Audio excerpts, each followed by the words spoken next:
Bismillahirrahmanirrahim. Adakah membaca Yasin pada malam Jumat itu bid'ah? Seperti yang diamalkan kebanyakan masyarakat di Malaysia. Baca Yasin malam Jumat itu bid'ah. Kenapa bid'ah? Karena tidak pernah dilakukan Nabi. Pernah Nabi baca Yasin malam Jumat? Pernah Nabi baca Yasin malam Jumat? Orang bila dikatakan begitu, awak dari mana? Dari Masjid Muaz bin Jabal. Ada apa? Baca Yasin. Baca Yasin malam Jumat itu bid'ah lah. Nabi kan tak pernah buat. Apa? Awak kata kami bid'ah? Dia pun marah. Tapi dalam hati, iya juga ya. Jangan-jangan bid'ah. Pertama, marah. Yang kedua, iya juga. Yang ketiga, dia pula membid'ahkan orang esok hari. Itulah bahayanya bila orang tak tahu dalil. Sekarang saya tanya, baca Yasin malam Jumat itu bid'ah apa tidak? Bid'ah kan? Tapi tak pernah dibuat Nabi. Semua yang tak pernah dibuat Nabi, bid'ah. Pernah tak Nabi tunjukkan saya mana dalil Nabi baca Yasin malam Jumat? Pernah tak dibuat Nabi? Tak pernah. Kalau gitu bid'ah. Dah banyak yang ragu kan? Sunnah itu ada 3. Yang pertama, qaul, cakap. Yang kedua, fi'il, perbuatan. Yang ketiga, takrir. Nabi diam. Diamnya Nabi setuju, itu juga sunnah. Nah, tentang masalah membaca Yasin, memang perbuatan dia tidak ada. Tak pernah dia mengkhususkan baca Yasin malam Jumat, tak ada. Tapi ucapan dia, nih saya bacakan. Man qara'a Yasin fi lailatin. Sesiapa yang membaca surah Yasin pada suatu malam, asbaha maghfuran lah. Waktu subuhnya dia sudah diampunkan Allah. Saya ulang sekali lagi. Man qara'a Yasin fi lailatin. Siapa yang baca surah Yasin pada suatu malam, asbaha maghfuran lah. Subuhnya dia sudah diampunkan Allah. Malam Jumat itu malam apa tidak? Malam. Nabi kan mengatakan siapa yang baca Yasin pada suatu malam. Malam apa? Nabi tak sebut malam apa. Malam Isnin, malam Selasa, malam Rabu, malam Kamis, malam Jumat. Mestinya tiap malam. Tapi kerana ia tidak sanggup tiap malam, dia baca malam Jumat. Kerana Sayyidul Ayyam, dia pilih satu malam. Malam Jumat itu juga termasuk dalam malam yang am. Nabi sebut lailatin, malam bebas. Malam apa saja terserah. Dia pilih malam Jumat kerana keutamaan malam Jumat. Yang paling elok tiap malam. Tak sanggup tiap malam, malam Jumat. Malam Jumat pun tak baca innalillahi wa inna ilaihi raji'un. Lalu orang mengatakan Abdul Somad menyebarkan hadis palsu. Itu hadis tentang baca surat Yasin, hadis palsu. La ilaha illallah. Bukalah tafsir Ibnu Katsir, tuan. Nama penulisnya Imam Abul Fida Ismail Ibnu Katsir, ahli tafsir, ahli hadis. Dalam mukaddimah surat Yasin, man qara'a Yasin fi lailatin. Siapa yang baca Yasin pada suatu malam, asbaha maghfuran lah. Subuhnya dia diampunkan Allah. Isnaduhu jayyid, sanadnya jayyid. Itu Imam Ibnu Katsir. Awak lebih faham daripada Imam Ibnu Katsir. Dia imam, hampir derajat mujtahid. Kitabnya besar-besar. Al-Bidayah wan Nihayah Ibnu Katsir. At-Tafsir Quranil Azim Ibnu Katsir. Dia katakan itu tidak hadis dhaif, tapi hadis sanadnya jayyid, layak diamalkan. Baik. Sila baca surat Yasin. Tapi membacanya mengapa beramai-ramai? Yasin beramai-ramai. Apa kata Imam Ibnu Taimiyah? Wa qiraatul idarah. Qiraatul idarah, membaca bersama-sama, la ba'sa bi. La tidak. Ba'sa apa-apa. La ba'sa tidak apa-apa. Boleh apa tak boleh? Boleh. La ba'sa tidak apa-apa. Kata Imam Nawawi, membaca Quran bersama-sama itu hukumnya mustahab, dianjurkan, membangkitkan semangat. Dia baca sendiri tak semangat, dia baca bersama, Yasin wal Qur'anil Hakim innaka laminal mursalin. Bangkit semangat, pergi hantu setan baca Yasin bersama. Tapi kata Imam Al-Buhuti, kalau tak sama bacaannya makruh. Ini Johan musabaqah tilawatil Quran, hebat bacaan. Yang ini tak pandai baca. Tapi manakala baca bersama, kita tak boleh bezakan, semua pandai. Padahal bila disuruh satu-satu lain bunyi. Maka yang tak pandai perbaikilah bacaan. Karena bila dibaca bersama makruh, sebab ada yang membaca tak bersuara sama sekali. Oleh sebab itu baca pelan-pelan. Nanti setelah sama tajwidnya, tahsin, baca. Tilawah, tahsin, tadabbur, 3T. Tilawah, baca. Tahsin, perbaiki bacaan, tajwid. Tadabbur, renungkan makna isi. Baca tarjamah, baik. 10. Sampai berapa Ustaz? 13. 10.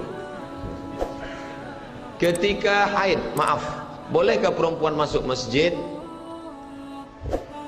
Perempuan haid tidak boleh memegang Quran, membawa Quran, membaca Quran, iktikaf, tawaf, solat, puasa. Tak boleh. Mana kitabnya? Al-Fiqhul Islami wa Adillatuh Syekh Wahbah Suhaili. Itu yang saya pakai. Bila ada ustaz lain mengatakan boleh, berarti dia ada dalil. Saya pakai yang tak boleh. Kenapa ustaz pakai tak boleh? Saya pegang dalil kuat yang tak boleh. Ini mimbar Nabi, ini mihrab tempat Nabi jadi imam, rumah Nabi di sebelah kiri. Nabi sedang iktikaf, Nabi datang ke pintu rumahnya. Rumah dia di samping, itulah makam Nabi sekarang. Kerana Nabi waktu dia meninggal, langsung saja terus digali, dimakamkan di kamar Aisyah. Ya Aisyah, Nabi panggil, ya Umairah, ya nawilinil khumrah. Tolong ambilkan kain khumrah, ambilkan aku kain. Aisyah datang membawa kain. Aisyah tidak masuk ke dalam, Nabi tidak keluar. Kenapa Nabi tidak keluar? Dia takut iktikafnya batal. Kenapa Aisyah tidak masuk ke dalam? Aisyah takut masuk ke dalam karena dia sedang dalam keadaan haid. Lalu apa kata Nabi? Ulurkan saja tanganmu ke dalam. Kenapa? Karena tanganmu tidak haid, tapi badannya tetap berada di luar. Itu menunjukkan perempuan haid tak masuk masjid. Sampai mana had-had batas masjid yang boleh dilalui? Apakah bilik-bilik dalam masjid termasuk dari masjid? Ada orang yang berpemahaman semua yang di bawah atap masjid adalah masjid. Jika semua yang berada di bawah atap masjid adalah masjid, maka semua yang berada di atas dosa besar. Kenapa? Karena maaf, buang air kecil, kencing dalam masjid. Di atas ada toilet dan dia masih di bawah atap masjid. Maka yang dimaksud dengan masjid bukan semua yang di bawah atap masjid, tapi yang biasa dipakai untuk solat. Lalu masjid Muaz bin Jabal ni, mana yang masjid itu? Nih, yang biasa dipakai, kaca ke dalam ni. Adapun itu balkona kata orang Mesir, teras, itu di luar adalah memang biasa masjid dulu, masjid-masjid Sultan Melayu zaman dulu. Memang sengaja dibuat macam itu kerana gunanya untuk maaf untuk perempuan yang sedang uzur dalam keadaan halangan. Tapi mohon maaf, bukan saya cakap tuan dalam keadaan uzur. Maknanya kerana kita sedang penuh sekarang, melimpah ruah sampai keluar. Tapi artinya yang dimaksud dengan masjid tempat yang biasa solat berjamaah zuhur, asar, maghrib, hanya sebatas ini saja. Yang luar itu, maka itu adalah tempat yang dibolehkan. Bila dalam keadaan ada perempuan haid berhalangan, dia dengarkan tausiah, tazkirah, tapi ada pengeras suara mikrofon, dengar suara dari luar, atau ada television untuk pandang, tengok, dengar suara kajian ustaz. 11. Sah atau tidak kalau solat mengangkat kedua kaki ketika sujud? Macam mana mengangkat kaki sujud? Bila sujud, kedua ujung kaki ke lantai, tapi ikhtilaf antara mazhab Syafi'i dengan Hambali.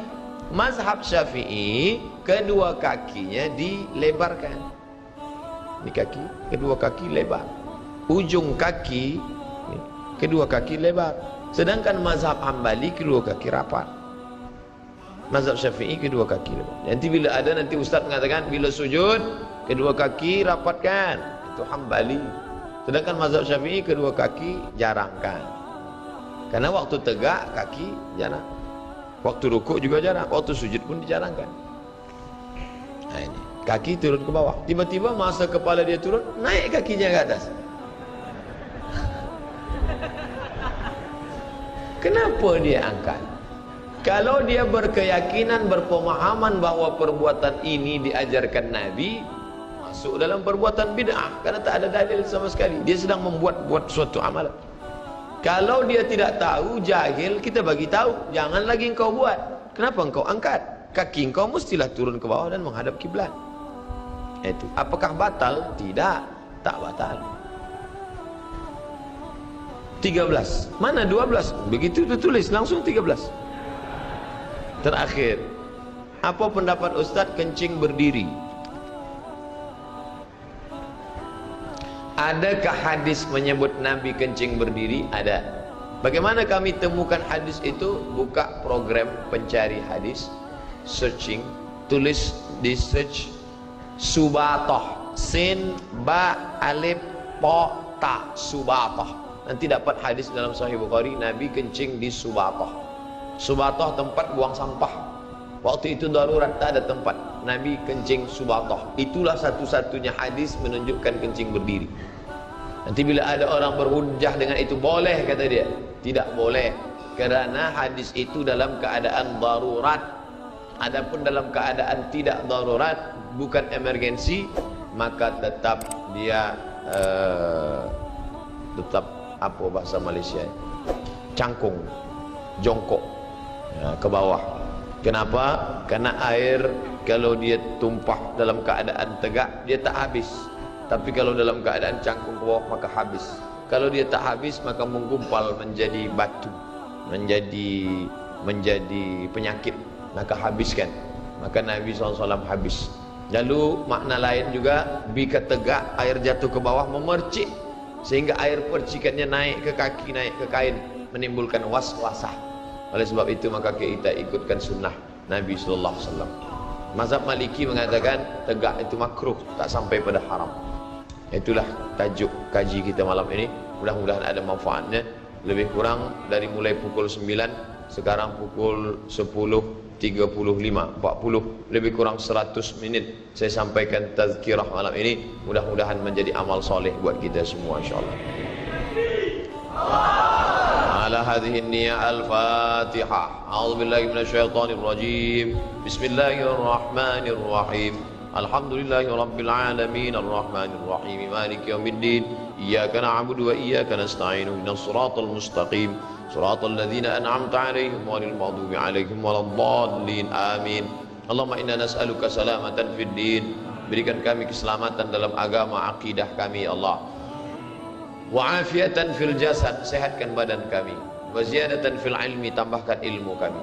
Wa barakatan fil rizqi, berkahi rezeki kami. Wa taubatan qabla al maut, berikan taubat sebelum mati. Wa rahmatan indal maut, berikan rahmat ketika mati.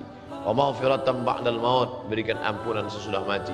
Allahumma hawwin alaina fi sakaratil maut, ringankan kami ketika sakratul maut. Wan najata minan nar, selamatkan dari api neraka. Wal afwa indal hisab, maafkan kami ketika amal kami dihisab. Rabbana ighfir lana dzunubana, ampunkan dosa kami. Wali walidina, kedua orang tua kami. Wali masyayikhina, tuan-tuan guru kami. Wali asatizatina, ustaz-ustaz kami. Wali man ahsana ilaina, orang yang sudah pernah berbuat baik pada kami. Wali man hadarana, semua yang hadir di majlis ini keluar dalam keadaan bersih dari dosa-dosanya. Waliman ghaba anna, kawan-kawan sahabat yang tak dapat hadir karena uzur syar'i. Waliman sabaqana, yang sudah mendahului kami. La taj'al fi qulubina ghillan lil ladzina amanu, jangan jadikan ada hasad iri hati kepada saudara kami yang beriman. Allahumma jama'ana ma'a Habib Mustafa Muhammad sallallahu alaihi wasallam, satukan kami bersama Nabi Muhammad sallallahu alaihi wasallam. Rabbana atina fid dunya hasanah wa fil akhirati hasanah wa qina adzabannar. Sallallahu ala sayyidina wa maulana Muhammad wa ala alihi wa sahbihi wasallam. Walhamdulillah.